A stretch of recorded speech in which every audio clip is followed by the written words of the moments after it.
Isa na namang nakakadismayang laro ngayong araw mga Kawan Stories ang naipakita ng Golden State Warriors.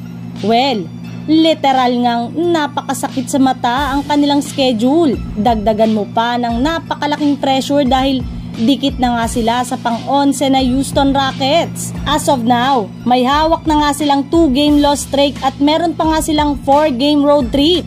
At isa nga sa mga sinisisi ngayon sa kanilang pagkatalo ay ang maling pag-handle ng minuto ni Coach Steve Kerr kay Stephen Curry.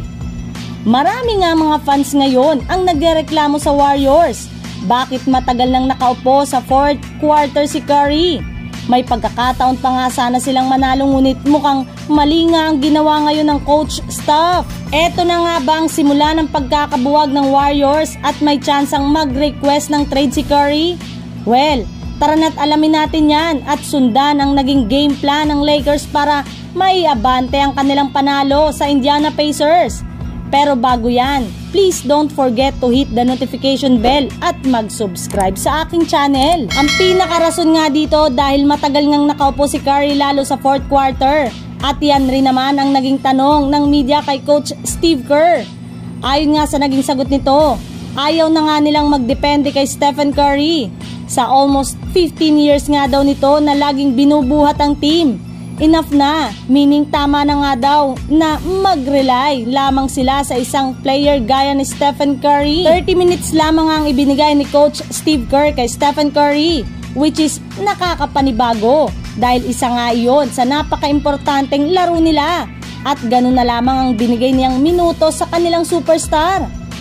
Ayon nga sa mga fans, kailangan na lamang daw mag-request ng trade ni Curry dahil sayang lamang ang mga natitirang taon niya sa liga kung gano'n na lamang ang mindset ng kanilang coach. Sa kabilang banda naman tungkol sa game plan ng Lakers kontra sa Indiana Pacers. Well, eto nga mga Kawan story sa isang in-season tournament rematch. Pero iba nga ang storya ngayon. Merong dumagdag na Pascal Siakam sa Pacers at kulang-kulang ngayon ang Lakers. No Vanderbilt, no Christian Wood at no D'Angelo Russell. Meaning, dehado sa player ang Lakers ngunit dahil nga sa game plan ng Lakers ay sinalba nga sila dito.